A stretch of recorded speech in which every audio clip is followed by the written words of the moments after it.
Hello and welcome back to Perspectives, bringing you our daily dose of news and views covering the topics we hope are relevant to you. Today, we look at why Sikhs should worry about the far-right riots, but not in the way you might think. We also look at how the impact of partition even today has created stories of human tragedy in northwest India. We look at an attack on a Surrey Asian that may have some interesting links to the Nijjar killing. And finally, some more words of advice for those worried about parenting children vulnerable to bullying or intimidation. Well, joining me as always for Perspectives is our very own correspondent in Canada, James Cousineau. Good morning, James. Good morning, Angus, and good morning to all of our amazing viewers out there who are just as much a part of the show as we are. Indeed, and of course, as always together, we'll be bringing you our perspectives on the daily news affecting the Sikh community across the world. As usual, of course, we will also be taking a look at lots of your great comments towards the end of the show, which have been filling up as usual, so thanks very much indeed for those, as always. So let's get the show on the road. James, what are you going to start us off with today? Good morning, Angus. We're going to start with a story out of Surrey. The RCMP here have... I'm just going to share the screen here. The RCMP here in Surrey have identified a suspect in the attack on a Surrey businessman. Now, this business person is, interestingly enough, depending on which media outlets that you look at, he is potentially linked to Mr. Nijjar as well as Mr. Pounen. And this here is interesting because the Canadian media is not reporting a lot of that part of the link, but the foreign press is, including, of course, India. So I take those links with a grain of salt. I don't look at them as too credible. What I do know, though, is that the business person who owns a currency exchange in North Surrey, so the other end of the city than I'm in, was set on fire within his business establishment. And here on the screen, you can see the individual who has been accused of this crime, and he is currently being searched for across the country. So a Canada-wide warrant has been issued for this individual, and they are looking for him in the next province over, which is Alberta. Now, as I said, he had sprayed the victim with some kind of accelerant and then lit him on fire within his exchange business. Could have been just a simple robbery, or it could have been more. As I said, there are some reports that he is friendly with Mr. Nijjar and the whole Khalistan movement. Although this gentleman, the victim, is of Pakistani origin, interestingly, there are some media reports saying that he was also the target by India because he is pro-Khalistan and anti-India, so to speak. So with that said, of course, this is being very carefully released to the public by the RCMP and Canadian authorities in that they are still investigating all possible motives for this violent attack. The individual is in hospital in very serious condition. So, of course, we want to have respect for the victim in the fact that we don't spread false narratives. Now, when you take into account the false narratives, I will show you exactly what I mean when I say that I don't believe much of what I'm seeing in the foreign press that's really being pushed by the India side of the narrative here. So as we scroll down, I'm going to show you, this is from a free press, and it is stating that this gentleman is ISI affiliated, so he is planted in Canada to help with the anti-India movement. Now, this gentleman, Rehat Rail, and he has links to Tariq Kayani, and as I said, they are claiming that he's planted by Pakistan to come in and be a part of this. But they also go as far as saying that he is linked with Gurpatwant Singh Barun in drug trade. There's absolutely no reports or evidence that Mr. Nijjar or Mr. Pounen was involved in any such situation, and it's just slander by the India press trying to link this whole thing together, claiming and discredit the whole Khalistan movement. And again, this is the difference between the press in Canada and the US and other places versus what's coming out of India and by their team. So once again, they're making all of these totally absurd comments. They're also claiming that Mr. Rail was the person contacted by police saying that there are threats against him, credible threats. Again, this is coming from the India side, so it's really interesting if that is not the case. Where is the India press getting this information that there's a threat against Mr. Rail? Again, it's very interesting to see how it's unfolding and the information that's coming out from both countries on this story. But at the end of the day, there's a picture of Rail. This individual, as I said, was just in his business, conducting business as usual. 1 o'clock in the afternoon, an assailant came in, sprayed him with the accelerant, lit him on fire. So it could be as simple as just a robbery that went really bad, or it could be something more sinister. But we'll have to keep an eye on this story, and I will definitely bring you more reports that are credible from the RCMP and other sources here, not from the India press. But I just wanted to show the discrepancies between what they're reporting and what the Canadian press and the RCMP are reporting to the public. Yeah, this is interesting because it could be something or it could be nothing. It's one of those stories actually that highlights how the media works across the world, but it also highlights potentially, what actually happens beneath the surface in our society. So on the face of it, yeah, is it a simple criminal attack with no other motive other than it may be linked to just local criminals, some argument that just got out of hand, etc., etc., or is there something deeper? Well, in the melee of all that sort of unknown quantity of information, it allows the media to create something out of what might be nothing, or create something out of a story that might even be much bigger than is actually being reported. We don't know. But what is interesting, of course, is that this gentleman seems to have links to local Khalistani supporters, which of course then creates this whole potential narrative that could be created out of this. Now, again, there could be something in it. One does question if he's linked to the Khalistani supporters in the area, then has that made him a target? If he is a known anti-India individual who promotes anything anti-India, then that does, as we know through transnational repression, stand him up as a potential target of Indian extremists. And we do know, as has been shown on many occasions, that the Indian intelligence services are not afraid of using local criminal networks, organised crime, to do their dirty work for them, to give that layer of deniability, plausible deniability. So essentially they're paying local criminals to do their dirty work for them. Was that a case of this? Is this individual linked to the ISI, the Pakistan intelligence services? We don't know, of course. But if he is, then that does create a bigger story. Maybe there is some underlying story that we don't know yet. I think what is interesting, the Godi media, the partisan, the deeply partisan media of India are always spinning narrative. They're always looking for any reason to create a narrative to tarnish anything to do with the Khalistan movement. And here, if indeed there is nothing in this story, they've managed to create something out of a simple criminal attack against a Pakistani man and who is linked to Khalistan. They are now suddenly creating this narrative that, they're all in it together. The Pakistan intelligence and the Khalistani anti-India brigade, they're all in it together. And they're all running drug trade and immigration networks or illegal immigration networks, etc., etc. Again, it's the whole far-right wing narrative that they're creating these immigration channels of illegal immigrants into Canada and the West, etc., etc.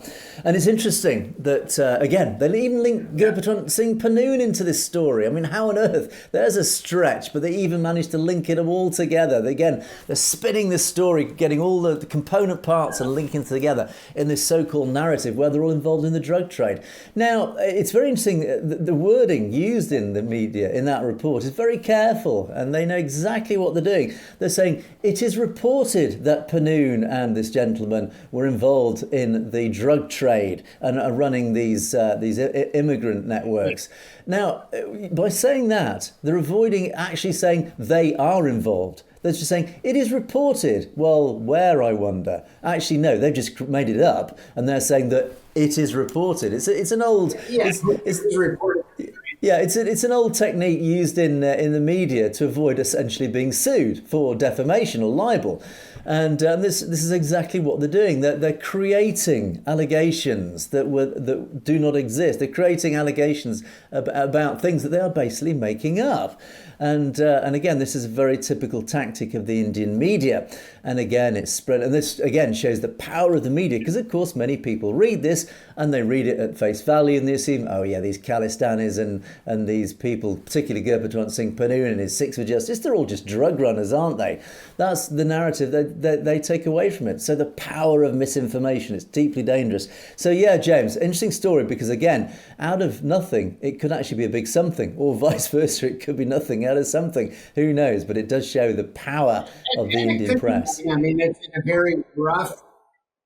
Yeah, exactly. And it's in a very rough, bad neighborhood. So, there's quite possibly that it is just simply that. A robbery gone bad. The person maybe didn't intend to actually light the accelerator. We don't know how it was lit.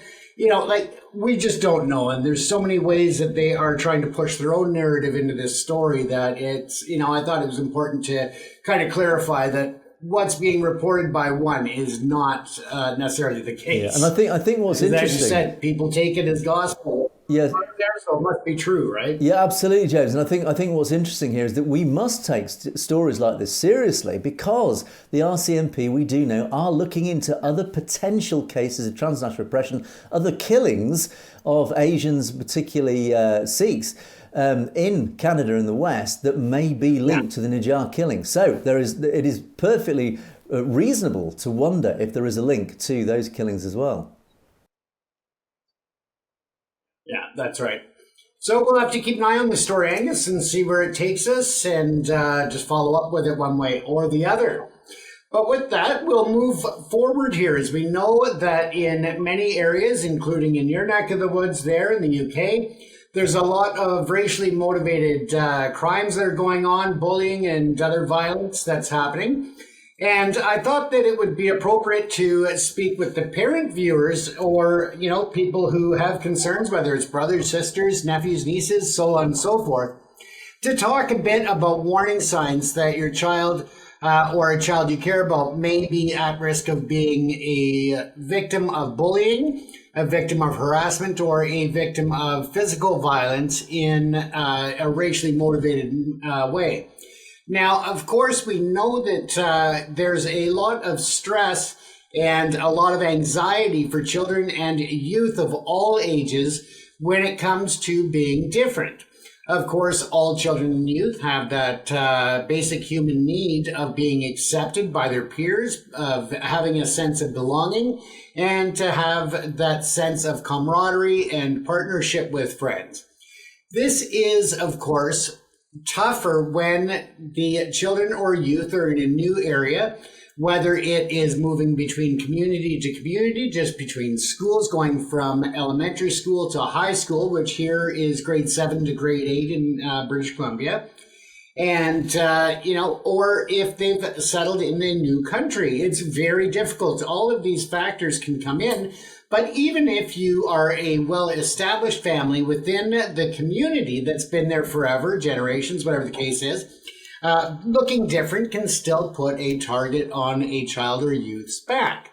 Now, unfortunately, children and youth are not as inclined to speak out and to say things at home, to ask for help, because they are afraid that it may actually agitate the situation further, or they don't want to be embarrassed by their parents coming to the school and having to deal with it in the eyes of their peers. So, of course, they have a lot of repressed fear, anxiety, and emotion about this whole situation. But some of the things that you can watch for in your own children, or again, children that you care about, and youth, it doesn't just stop when they get to high school. It can continue on, and sometimes it manifests in different ways. So let's take a look. I've got a list up on the screen here, and this list will help you to identify some of the things that you want to watch for, but of course it's not an all-inclusive list. So you want to watch for children or youth that have fits of anger that are out of character. If they're usually easy-go-lucky and now they're very easily agitated or having fits of anger over small issues. If they're depressed and quieter than usual, if they're hiding in their room more, if they are more secretive, they're on the computer but erasing the data or the search history, things like that. Of course, they may be having issues as well. Hypersensitive to emotional situations. So you could say something to a child, they get really emotionally distraught over something that really shouldn't trigger that response. So you got to watch for that. Grade slipping, and they're less interested in school and extracurricular activities. This may be an indicator that they are not feeling safe in those environments, or that it's causing them great stress and anxiety as well. So they're going to be not focused on the material being taught, and they're not going to retain that information if their mind is preoccupied with threats outside of that classroom. Finding reasons not to attend school. So they may be complaining of more illness, headaches, upset stomach. These are ways that children and youth manifest stress and anxiety. It goes to their head when it comes to headaches. So it can create headaches. It can also be carried within their stomach. A lot of people carry their stress and anxiety there, even as adults. But children are less able to identify and pinpoint the causes of these. Other situations may be that the child is not actually feeling ill, but they are just afraid to go to school because of what they may face.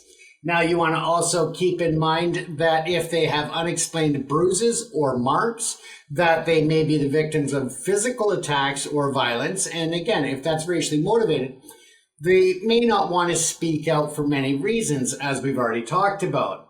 They're less interested in going out from home. So maybe they, like to hang out with friends. They go to the park. They go to, the convenience store for Slurpees and drinks or whatever. They're less likely to do that. And that may be a real indicator that they're not feeling safe outside of the home, and that there are threats out there that they are hiding from, in fact. So you want to keep that. More seriously, they may be carrying weapons, so they may have, a small club or a knife or something in their school bag or on their persons to protect themselves because they are feeling isolated and alone. So again, this is a very serious level that it's reached if they've gotten to that point. Getting into more fights or confrontations outside of home. When children and youth have lost the sense of control and power over their own life, they tend to act out and try to regain that control over others. And it's not necessarily a conscious action, but more a subconscious action where they are trying to regain some sense of control over their life. Short-tempered with siblings, so again, they may act out aggressively towards siblings or other family members. And we've got a few others that are very important, and that is just, again, changes in normal behavior or friends. Friends may be subjected to peer pressure as well and become a part of the problem and not a part of the solution. They may have thoughts of suicide or self-harm, especially in older youth, when they are feeling cornered, that there's no solution, there's no out, there's no help for them. When they feel that way, whether it's true or not, in their mind, it is very real. So they may find those thoughts or those actions to be their only way of escape. Another way that the youth tend to escape would be turning to drugs or alcohol, more partying and things to that nature. Unexplained damage to property. So if your child has a cell phone and it's broken, and then other things turn up damaged and such that can't be explained. If your child or your teenager is a bit older and they have a vehicle, there's unexplained damage happening to the vehicle.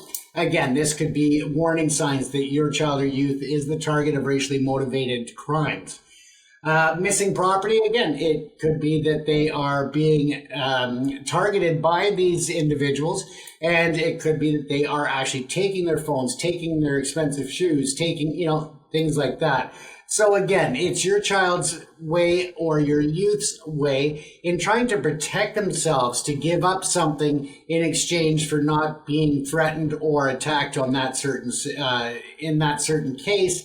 And of course, it doesn't end there. Although they may think it'll end it, it doesn't, and it carries on. So these are just some of the ways that you can be detecting if your child is being harassed, whether they're being bullied or violent attacks. You really want to be aware, because children pick up on stress of adults. They also pick up if you're having a challenge at home, whether it be changes in job, again, if you've moved in that. The kids pick up the stress that you're carrying, and they don't want to add to that stress. They want to feel like they are supporting you, and you may not even realize how much that change at home has impacted them, because they don't tend to verbalize it.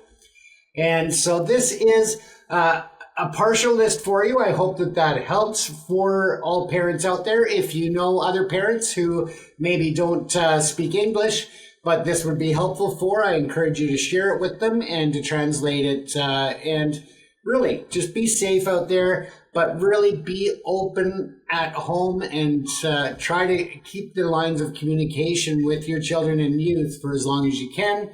I know it's not easy with teenagers. They don't say more than 3 words in a day as it is at home. But again, if you can keep those lines of communication and that level of trust and comfort with your children, it will go a long way and could save their life. So I hope that helps. Yeah, great words of advice, James. I mean, I've really not an awful lot to add to that, other than, well, as I've said before, there is no A to Z guide of bringing up children. Unfortunately, we all have to learn through our own experience. And as I think you hit the nail on the head nicely there by saying, yeah, that children, particularly in their teenage years, are very, well, I would say very difficult. I would say impossible to interpret. But unfortunately, yeah, we do have to look out for these sorts of warning signs. We have to learn by experience, and we have to listen to others who've experienced these and look out for those same warning signs. And I think the one great piece of advice there, James, is, as you said, a big part of this battle is to ensure that the home environment is as stable and as nurturing as possible. Because, of course, if children are suffering outside in the school, or wherever it may be, that if they have that, their home is their castle, their home is that one place of refuge, it is their sanctuary. And it's so important that parents provide that sanctuary. Then hopefully if any poor child is suffering these awful things, then at least they feel they can open up in the stability of their own home. So yeah, James, great words of advice there. Thank you for that. Well, I think that just the only thing to add to that is, with today's economy, more parents are spending more time outside of the home working and such. So just make sure that you take the time to spend with your kids and keep that communication. That's got to be the biggest key to solving a lot of issues, is that communication, which is not easy with kids. Indeed, and they grow up so fast, as we know so well. Okay, let's move on to my first story, and this is an article that's just appeared on Baz on their website, and it's an article written by somebody from the Sikh Press Association, Jasveer Singh, and he's written, I think, one of the best articles I've read in a very long time. A supremely well written article that we talked about many things about. The right wing, the riots, the agenda behind what's going on, extremism, Hindutva, and all these sorts of things.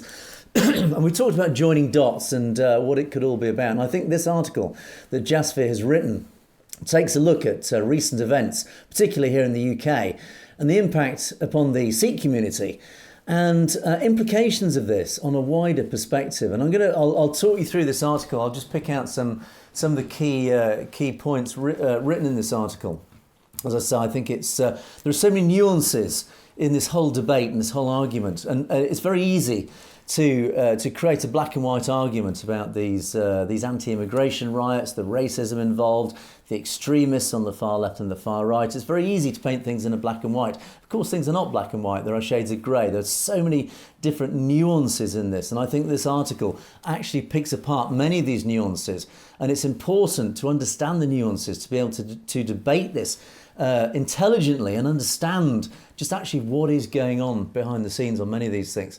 So in this article, Jasveer says that over the last week, of course, the UK has experienced these dreadful scenes of violence, which are comparable only to a few periods in the last 100 years. That's how significant they've been.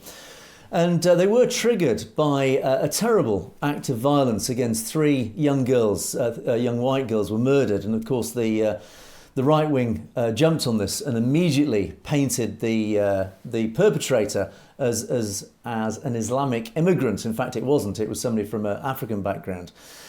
And of course, that did trigger these dreadful riots that spread across the UK.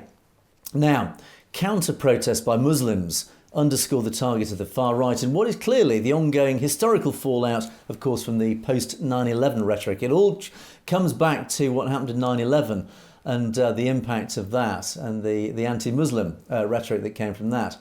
And knowing this helps us understand how this current societal breakdown impacts Sikhs too, even if thus far, luckily, as he said, no Sikh individuals or places of worship have yet been targeted in the recent spate of tension. So it is worth recalling, of course, as we referred to yesterday, that the first fatal victim of a hate crime after 9/11 was, in fact, a Sikh man, Balbir Singh Sodhi, in the US, and not a Muslim. And, of course, the Sikh coalition in the US came into being in this environment as a result of that, in part to protect Sikhs from hate and discrimination in the impact of 9/11. Now, manifestations of the impact of 9/11 and the anti-Islamic, particularly violence of the right wing and where it's been misdirected, was, of course, the Wisconsin Oak Creek Gurdwara massacre 12 years ago that we reported on the anniversary, the sad 12-year anniversary last week.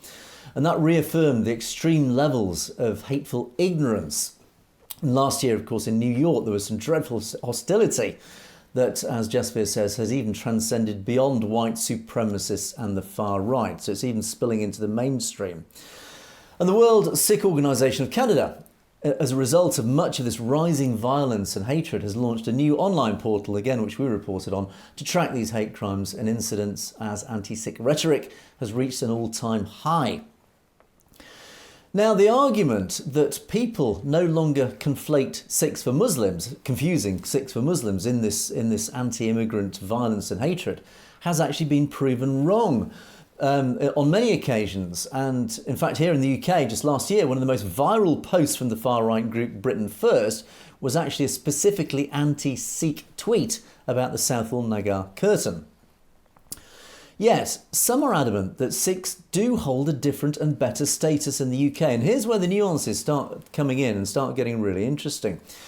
Here in the UK, even amongst the far-right community, and I mentioned this in yesterday's show, the far-right argue that there are Sikh war memorials across England. And of course, we have talked regularly about the huge contribution of the Sikh community to the British forces across 2 world wars and, of course, any conflicts in between. And that the general ability of the Sikh community to adapt, succeed and give back in the West has been celebrated in the UK, and as I say, even by the far right. Even the current king of the far right, Tommy Robinson, once led chants of Sikhs, supportive chants of Sikhs among his followers.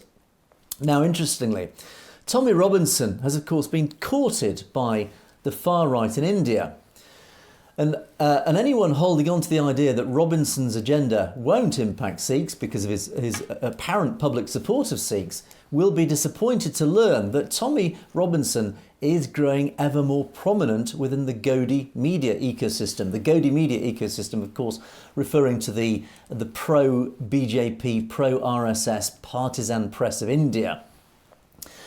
And he's now appearing regularly on Indian Hindu nationalist portals. They see Tommy Robinson as a tool for pushing their own agenda. But of course, this act, of course, comes with the standard condition. If you're going to appear on right-wing Hindutva media in India, of course, it comes with the condition that you will condemn Khalistan, that you must be totally anti-Khalistan, because, of course, that is a fundamental tenet of the Indian right wing. And as it says here, it has become a prerequisite to be welcomed onto media platforms that you condemn the Khalistan movement. Now, Jasvir then recognises, of course, that Hindutva plans to foster right-wing-led unrest in the West, that the Hindutva are deliberately stirring up hatred and anti-immigrant unrest here in the UK and across the West. It's no secret that Indian accounts have actually been helping and amplifying and pushing anti-Sikh rhetoric online. They're using this huge online army, their IT cells, to feed impressions and clicks to far-right accounts to boost their popularity. Now, the presence of pro-India provocateur and self-proclaimed Sikh Herman Kapoor as Robinson's newest standout cheerleader has ironically shown that the far right will not hesitate to direct hate at Sikhs. And Kapoor is a well-known Indian nationalist online agitator who previously worked to target Sikh sentiments. And the belief that racist rampages will likely spread to other vulnerable minority groups is an obvious reason that the far-right violence should matter to Sikhs, and the growing obviousness of the Indian state's desire to support such movements will force attention on transnational influences too. Now, this is where this article starts to see the bigger picture, and this is really relevant to our Sikh audience here. And this is where I think Jasveer has absolutely hit the nail on the head. Even the response of the authorities, led by the newly elected Labour Party, may impact Sikhs. Amid Keir Starmer's declarations to clamp down on this violence, of course we've reported ourselves that Keir Starmer has appeared in the press almost provoking the far right. His robust response has been absolutely just almost provocative. I mean, the words, I'm struggling to find the words because I've never seen a Prime Minister actually stand up and almost provoke the extremists to take to the streets. I dare you. And we will stamp down on you. We will pour the police and the army onto the streets, and we will stamp down on you in the most violent fashion in response. He's been pouring petrol onto the flames in the most astounding manner. And Jasveer has picked up on this. He said, amid his declarations to clamp down on the violence, Keir Starmer has said that facial recognition technology will be expedited to use against rioters. This is important here. Facial recognition technology will be expedited to use against rioters. Now, of course, yes, absolutely, we all abhor violence. We all condemn violence on our streets, and we must stamp down on it. Now, of course, Keir Starmer and the police and the law enforcement agencies are saying, right, we'll use facial recognition technology. We'll use all technology at our disposal to sort this problem out once and for all. But Jasveer says there is no doubt this technology will remain in place to be used against legitimate protests, and that could include Sikhs. And of course, with Jagtar Singh Johal's ongoing arbitrary imprisonment, the farmers' protest in full swing still, a reoccurring theme of demonstrations regarding India's treatment of Punjab, more UK Sikh protests are likely. Recent history shows UK police data on Sikhs has been suspiciously leaked to Indian media, whilst even clear, unprovoked police violence towards Sikh protesters has gone unaddressed too. Thus, the idea of UK authorities getting more power to survey protesters with shared intelligence in mind should worry Sikh groups, especially keeping in mind Labour's proud boasting of, quote, a new relationship with India, which has historically come with pressure to clamp down on Sikh dissenters. Now, this is a fascinating article, beautifully written, and brings up so many important points here. Of course, the question here is, firstly, the techniques now being used against the far-right rioters, yeah, great, they're quelling the violent protests. But of course, these techniques, these almost 22nd century techniques that are being used can be used against legitimate protest. They can be used by any nefarious, I was going to use the word dictator, any regime, any government that starts to abuse its power, that starts to become less and less accountable to its voting base and in fact to its populace, as we've seen in many countries, Bangladesh, a prime example recently. Any government that starts to run out of control, that starts to lose accountability, will have no hesitation on using techniques like this to clamp down on legitimate protest. This is why we must treat technology and capabilities like this with the deepest suspicion, because it's been used in the name of quelling violent protests, and well, yes, we all support quelling and quashing the far right extremists. But what happens when it's you? What happens when it is Sikh legitimate protest? And as Jasveer raises the claim here, raises the perfectly predictable situation. Of course, Sikhs are well known for standing up to injustice. Sikhs are known to go out there in public and protest legitimately and reasonably against oppression, against injustice. And of course, he's named here the ridiculous inaction of the British government about the case of Jagtar Singh Johal. We've talked about the farmers' protests. We've actually seen the methodology used in India against the farmers' protesters. So here in the West, in the democratic West, these insidious methods are now starting to creep in the name of quelling violent anti-right extremism. They could be used tomorrow against genuine, legitimate, reasonable political protest against a government that could be running out of control. And again, Jasveer has very legitimately raised the question, can we trust the Labour government?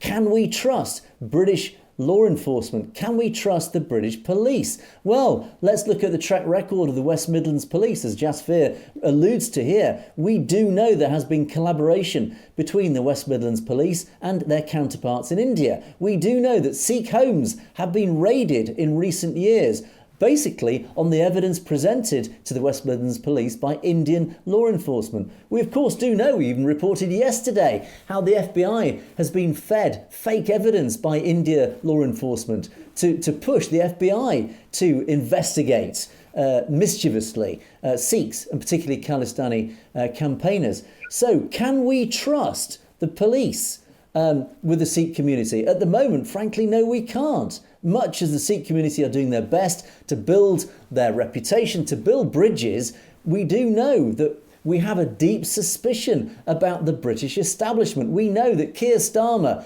and David Lammy, I beg your pardon, the Foreign Secretary. We do know that David Lammy and that Keir Starmer both campaigned for the Labour Party, saying that they support all the issues that affect the Sikh community, and yet here they are in government, and immediately, literally within weeks, they have backtracked on so many of their promises. They won't even recognise the phrase arbitrary detainment of Jagtar Singh Johal. We already know that they are backtracking on the human rights abuses of India. They're already talking about getting this free trade agreement in place. They're not even mentioning human rights. They're not even being held accountable to their complete backtracking literally within weeks. So you are asking us to trust the government with this technology to surveil, to monitor Sikhs who might be legitimately protesting, because yesterday they came for the far-right protesters. Tomorrow they will come for you. And this is the message to all people, Hindus in India, to the Sikhs here in the UK, to ordinary people here in the UK, non-Sikhs. Wake up. Look at the bigger picture. This is what I keep ranting on about. We must understand what is going on there. Driving this division and hatred is driving people onto the streets. What is the outcome of that? It is gifting our governments with increasing power and technology to control and stamp down on us. We must resist this. We must see it for what it is. We must fight it. We must fight for our freedom. We must fight for our rights. Watch out for situations like this. Jasveer's article is absolutely on the nose. Look at the nuances. Look at what's happening. Look, take a step back and look at the bigger picture here. The far right were rightly condemned. But what has come about from it? It has increased governmental power. It has gifted the government more powers and capabilities to stamp down on legitimate protests. Laws are coming in. Anti-protest laws are coming in. Anti-freedom of speech laws are coming in the name of hate crimes. Watch this legislation being slipped in through the back door in the name of stopping hate crime. It is stopping our freedom of speech. We see it in India. Is it creeping into the West? We must be vigilant. So, Jasveer is saying, thank you for this article. I think you've hit very many key issues on the head. The Sikh community needs to keep an eye out for this. Watch it, because tomorrow it could be you. James, it is something that we must keep an eye on, mustn't we? Oh, absolutely. And to take it a step further, I mean, we see constantly how even in Canada, our main federal taxation agency, the CRA, has been hit by malware and ransomware. We've seen top corporations where they've been hit by malware and ransomware, where these hacking groups from India, Russia, China have gotten into the systems and taken information out. Now, how can we trust the government to safeguard such technology as facial recognition and not be worried about that going into foreign government hands where they can start identifying people on the streets of here in Canada or there in the UK? I know you have a lot more cameras throughout your cities and towns than we have here, but it just opens a whole can of worms for privacy and for safety.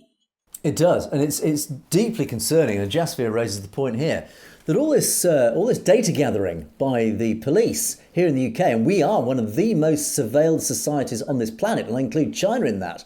Madness for a so-called Western democracy. Don't forget that this data then gets shared with whom? Well, clearly there is a collaboration between the UK establishment and the Indian establishment. And this is why there is a deep suspicion in the Sikh community about all this. Because, what data is being shared with the Indian establishment, with establishments that the Sikh community have absolutely rightly deep suspicions about. So, we've got to be very, very careful about this. And, fascinating article. It does bring up a lot of worrying issues on that. So, great, very well written. Yeah, indeed.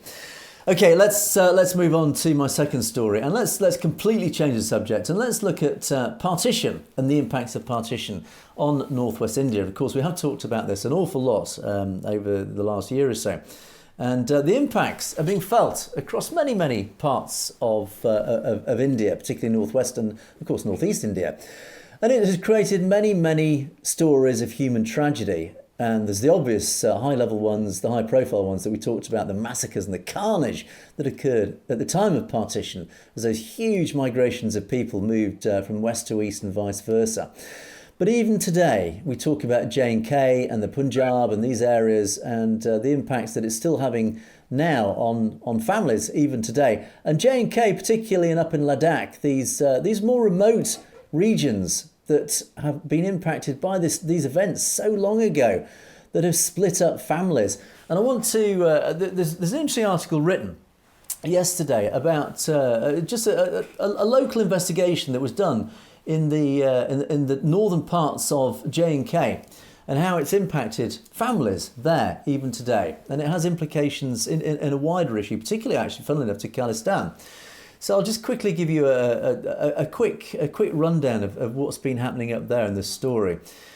So the ancient trade route over the Himalayan passes of a place called Hundaman, it used to bring communities together, but the rugged peaks around there are now used as fortifications by both India and Pakistan.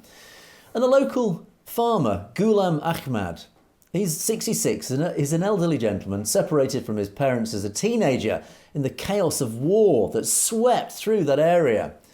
And he dreams of seeing his mother's grave. Now, if the crossing was open across the border, it would be a simple day trek of 30 miles into Pakistan. But to visit that site now, the site of his mother's grave, requires a round trip of, wait for it, 1,550 miles. He needs a visa to do it, that's hard to obtain, and of course the cost that he can't afford. Now, this border between India and Pakistan has only one tightly restricted border point where people can cross, and that's just down in the Punjab, far down to the south. But of course it's out of reach. It's too far for elderly people like Ahmad. Now, India and Pakistan, who both this week celebrate their 77th Independence Day, have fought 3 major wars and countless border conflicts in this area since partition. And they still remain bitterly at odds over control of this region of Kashmir and J&K. And of course, they both still claim fully the whole area. And as Ahmad himself says, if someone reopens this border, many would go there. Many from there would come here to meet relatives. So this huge argument between India and Pakistan created by partition is impacting so many people's lives locally who don't care about India or Pakistan. They're just trying to live their lives simply. Now, his village in the Kargil area lies between glacial meltwater tributaries of the Indus, the huge river swanning down from the Himalayas, at the fortified line of control dividing Kashmir between the two countries. Snow-capped peaks shadow the village dotted with rival army posts. Kargil was also the site of the last major clash between Pakistan and India back in 1999. And the local tour guide, a guy called Ali, in the summer months is a tour guide when curious tourists come to visit, otherwise leads donkeys carrying supplies to Indian military mountain outposts. He's never met his uncle's family, just simply across the border, a few miles across the border. He himself recalls the terrifying 10-week conflict in 1999 when at least 1,000 people were killed. And he describes how villagers would then run to the mountains and hide in caves. But after 25 years of relative peace, the narrow valley is far less isolated.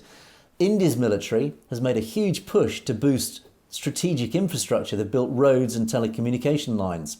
Families can now connect online, swapping messages after decades of silence, or even for the first time. So the upside of India pouring troops and infrastructure in there for a military purpose has actually at least benefited the locals.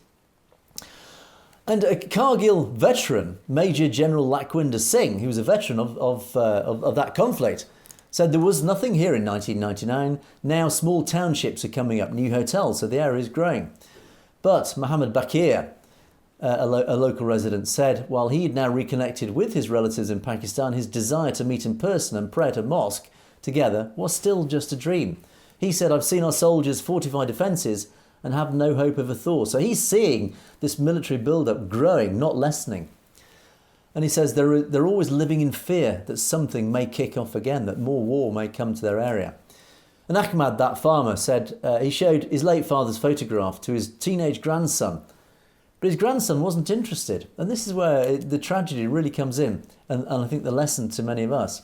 He said the young generations were entirely disconnected. And Ali Muhammad, this gentleman who we quoted earlier, said his memories of the other sides were now blurred. The fading remnants of a once vibrant community split in two.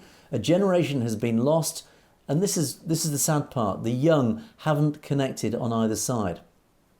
And I think that really is just that sort of simple snapshot, that little vignette of life in that part of the world actually has deeper implications. Because what it's saying there, the tragedy at the end there, is the elderly members of the region are saying that the young, because of what's happened, are now losing interest. They're getting disconnected, certainly with their counterparts on the other side. This disinterest is growing, and this is the lesson for the Punjab and why it's so relevant, is because this policy of division, this policy of indoctrinating the young, it's very easy to influence the young. It's very easy to disconnect the young from their heritage, their culture, their past. And we see this actually in many contexts. We see it here in the UK, where immigrants from Asia find that their young are seduced by Western culture, that they are losing that connection with their heritage, their culture. And the elderly generations are deeply saddened that they're feeling their culture is being diluted and lost because the younger generation are being seduced by something more exciting, something more shiny, something more interesting. And here in J&K, and of course in the Punjab, the same thing's happening. It is where this lesson is being unfolded right across northwest India, is where in India, the Indian government know exactly what they're doing. Once they get their hold of the younger generation, whether it's through schools, through the local culture, whatever it is, once they get their control over the young generation, it's very easy to seduce them away from their heritage, from their indigenous culture. And of course, the Sikhs are discovering this in the Punjab, where the young, through the use of Hindi language and banning Punjabi language, through the textbooks, simple textbooks dictating a different narrative, the young are being seduced away from their heritage, from their culture. So yeah, a simple vignette, James, of life in a beautiful part of the world, but that has still, even now, 70 odd years later, been impacted by partition. It's a lesson to be learnt. How can we counteract this? I don't know. It's the young generation that we need to bring back on side. It is. And part of it is, of course, they've been protected from all of these things. They have not lived through wars firsthand to the level that previous generations have. They haven't had the experience of being able to travel both sides of the border and then all of a sudden have it shut down. And, they're not directly impacted because it's not their brothers or sisters. It's uncles and aunts that they've never met that are trapped on one side or the other. So again, it's just a point of reference that they don't have. And unfortunately, it's just going on and on that they are losing that part of their culture, their history, and their heritage. Yeah, and really to our young audience particularly, ask your parents, understand where they came from, understand their heritage and their culture, because that is what you are, that is who you are, that is where you came from. It is very easy to get seduced away from where we come from. And once that knowledge, that memory, and those stories and that culture is lost, it's gone forever. And and losing those ties are permanent. So again, it's why it's so important. We talk about 1984 regularly. It's so important that the stories from Punjab 1980s, 1990s, those stories are passed through to the younger generation. And the younger generation, there is almost a pleading to the younger generation, listen to these stories because they are so important, not least because there are lessons that you need to learn, that the young generation need to learn from past generations, so that those same mistakes are not made again. And as I think in the words of Mark Twain, history doesn't repeat itself, history rhymes. We need to learn the lessons of the past so that we don't follow those the same rhyming mistakes that we made in the past. So, okay, let us move on to... Sorry, James, you're going to say... None of us are guaranteed that tomorrow, Angus. Say again? Yeah, none of us are guaranteed... I was just saying, none of us are guaranteed a tomorrow, and there's going to come a time in every person's life where they want to know more about the history. And if you don't take the time today, what's to say that your parents may or may not be here tomorrow to share that with you? So, I mean, it's so important to get the information while you can. Yeah, that actually is a really good point, because how many people have had their elderly relatives, particularly grandparents, pass away, and they think, I wish I'd asked them about whatever it was, about, the Second World War, for example. Both my grandparents were active in the Second World War. My grandfather fought in Burma. I mean, he had amazing stories. And even now I regret not asking him. He died many years ago, but even now I regret not asking him, what happened? Tell me about the experiences. So, and particularly for those from the Punjab, you think of the dreadful experiences, but again, lessons that must be learnt, the stories from those times, and how many have since passed away, taking that knowledge and experience with them. The regrets, it's always easy to regret. So, don't be afraid of asking your elderly relatives. Talk to them, ask them about the past, because quite often it's quite fascinating.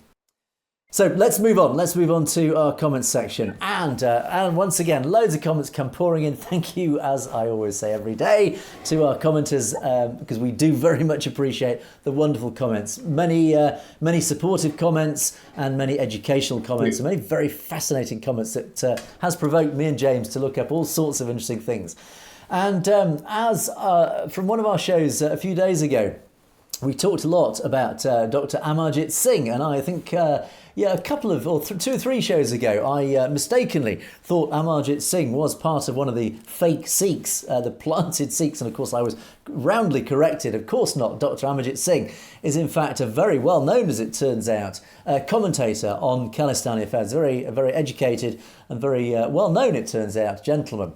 And a Truth Seeker says, I've got it wrong. No, not again. Dr. Amarjit Singh is actually, I think, James, we said last time, we assumed that Dr. Amarjit Singh probably only spoke Punjabi. Incorrect again. I have been corrected yet again. No, he's very well versed in the English language. So thank you for letting me know. He is respected for his in-depth knowledge of current political and historical affairs with Sikhs.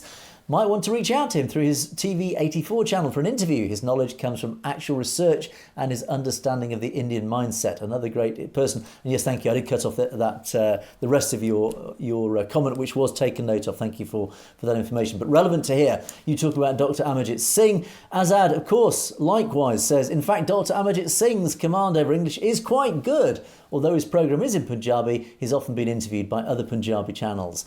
Waiting for his interview on Satellite TV. Well, thank you for the suggestion. Maybe we will reach out to Dr. Amarjit Singh. And I didn't realise this, but apparently Cruella's just actually reminded us that actually about a year ago, our Punjabi side, I think Surinder Singh's side of our channel, did actually interview Dr. Amarjit Singh.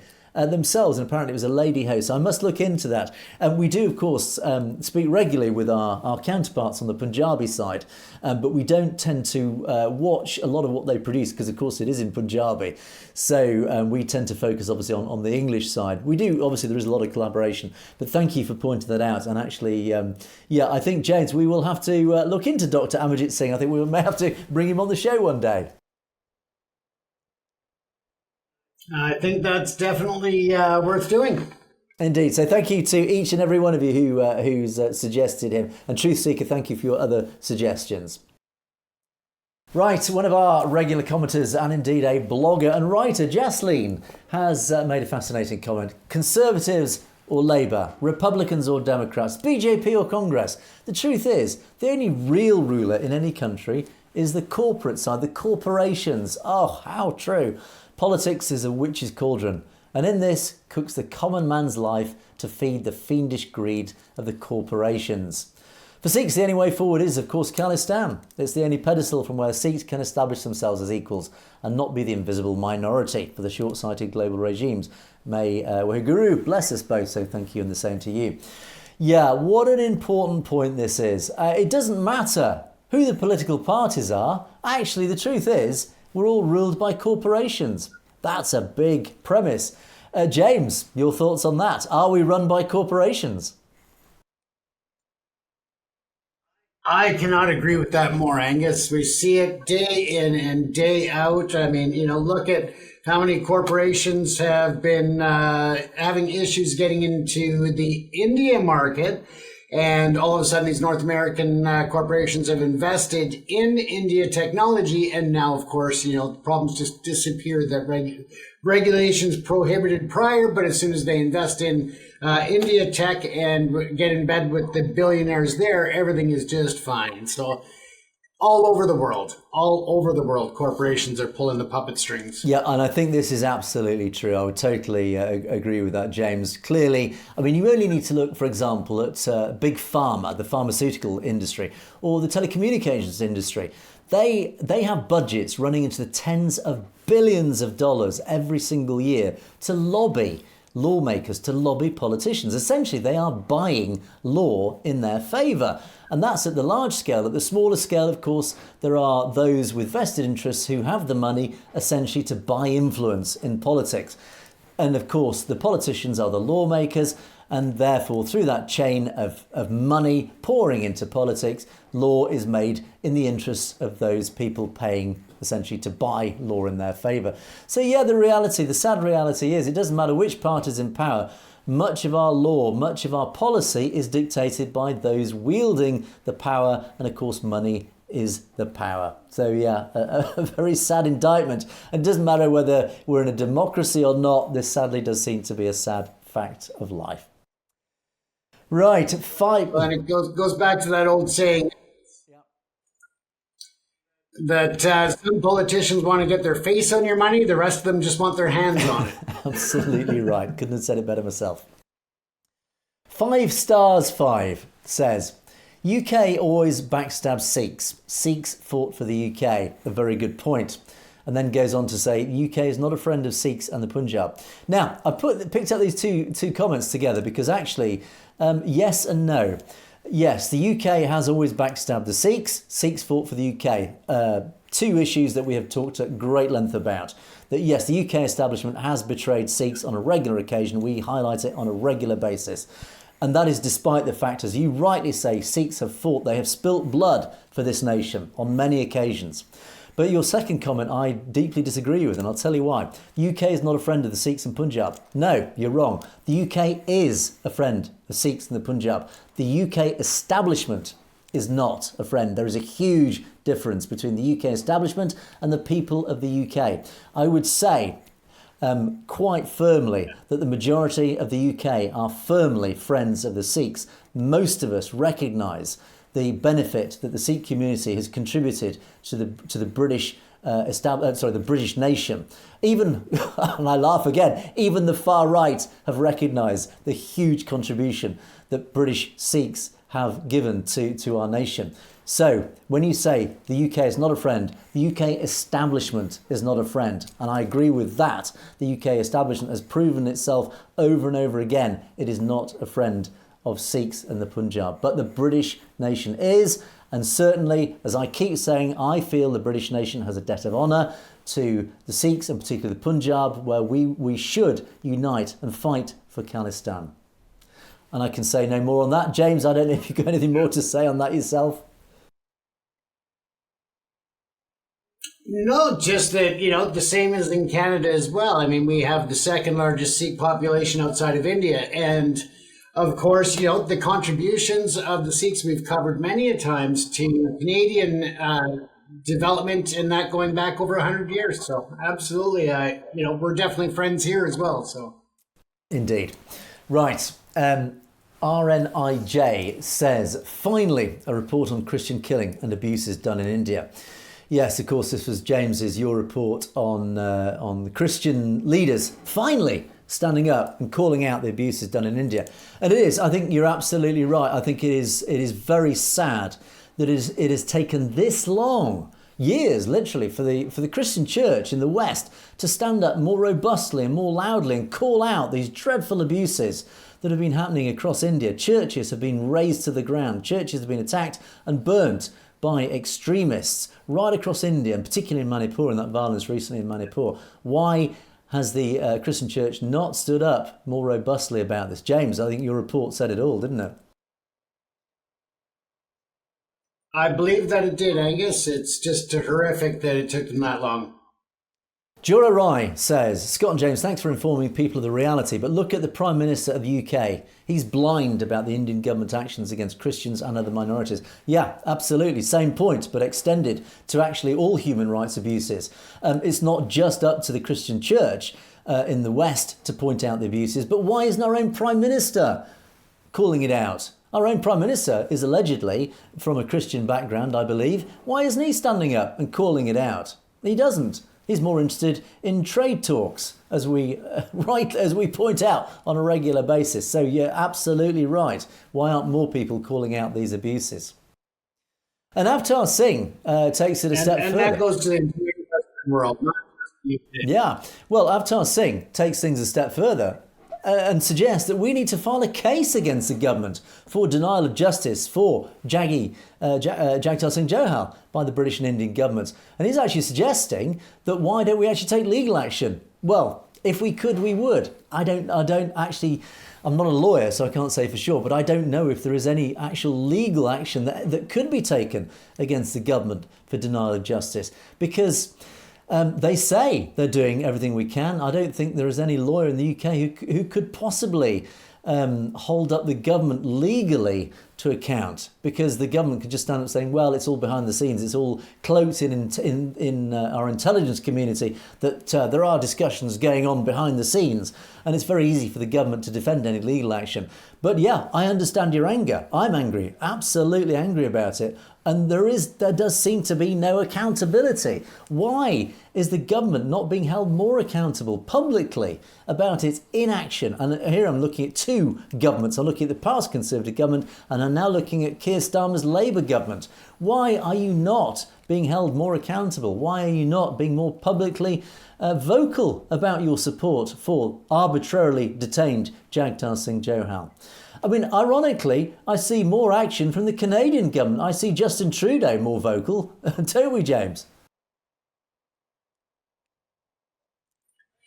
We do, and I was just actually making a note to myself to pull up some information for a future report, and we'll talk about that, about how an individual was held in Guantanamo Bay, and the Canadian government failed to act properly or efficiently, and that cost the Canadian government $10 million in the settlement. So they were held responsible for that. So I'll work on that as a bit of a story for the future episode. Indeed. RNIJ also says, he made this comment, that great informative program again, thank you.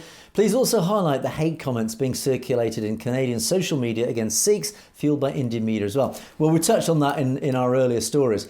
Absolutely, we do. We highlight the fact that it is very clear that there is a uniting of the Indian right wing, the Hindutva, lobby. They are uniting with the right wing in Canada, particularly in the US, particularly in the UK. And we have highlighted this fact that, the India Hindutva IT cells are assisting the right wing here in the West to attack Sikhs. There is no doubt that this is going on, that Hindutva are provoking and promoting the Western right wing to turn on the Sikhs. It's very clearly happening, and we have reported on that. So yeah, absolutely. Thank you for pushing us to do that. Now, Amrit Singh has made a few comments in recent days about, we're talking about the kirpan, the mini sword carried as part of the 5Ks, and of course the taxi driver who was arrested at New York Airport, JFK, for wearing his kirpan. And we did ask our audience for comments about this and said, tell us about your examples of discrimination along these lines, being a Sikh in public. And Amrit did mention about this in past, and as a follow-up, Amrit has said after 9/11, we talked about 9/11 a lot today, of course the backlash of 9/11, we had a rough time at the airport. My own non-Sikh colleagues call me Bin Laden. Yeah, this is interesting. I know many people, both Islamic and from other communities, minority communities, who have been blanket labelled Bin Laden by white people, and it's quite often it's part of banter, which is meant jokingly, but of course it has deeper ramifications. It's essentially racism in a more it's an iron fist wrapped with a velvet glove. It is basically, even jokingly calling a mate Bin Laden. It is funny to some degree, but it also has underlying hurt. It's racism at any level. So to educate airport community, we organised Guru Nanak's birthday event and invited everybody to that event. We invited our MP and invited multi-faith representatives. We had kirtan singing and of course langar. It was all highlighted in the local airport newspaper, and we did it again for the 5th Guru's Martyrdom Day and gave free ice cream, cold drinks, and it was brilliant. The news and leaflet did the rest. Now, what a lovely story to finish on, James. This is clearly where somebody in the community, one of our Sikhs in our community, obviously subjected to all sorts of banter, but racism as well, even from his own mates, and said, look, no, this is all about education. Let's educate our local people, our local community, our non-Sikh friends and colleagues. Let's tell them about who we are, what we're about. Held this wonderful event, invited everybody to come to the event, and we see this right across, certainly in Britain, I think, no doubt in Canada, I've seen it happening as well, similar things. What better way to break down the barriers than to invite not just your local MP, but also your multi-faith representatives from around your community, and of course the public. Come and meet us, we'll tell you who we are, because the suspicions then fall, that barrier between the communities falls, and welcoming them in such an amicable and wonderful way. What better way to promote the faith, promote the community, and say, look, we're not a threat, we're friends. It's as simple as that. And yeah, events like this have such a deeply positive impact on our communities. So well done, Amrit, for that, and thank you for letting us know. James, I have no doubt this is a regular occurrence also in Canada. Oh, absolutely. And you know I'm there if there's free ice cream. A fat kid don't miss that. Indeed. Who would say no to free ice cream? But there, we must leave it. And sadly, we must bring Perspectives to a close for another day. Please don't forget to keep those comments coming in. As you know, we do love to read them. We do love to talk about them. And some wonderful comments, as always, received. Very educational. And I do love being corrected because it's part of a learning curve for both myself and James as well. Don't forget, of course, you can email us directly at message@satellitetv.com if you've got anything else that you would like to bring to our attention that you don't want to put into the public comments. But in the meantime, thank you so much for watching Perspectives. It is goodbye from me, and it's a goodbye from James. Stay safe, everyone. You have, of course, been watching Perspectives. We will see you next time.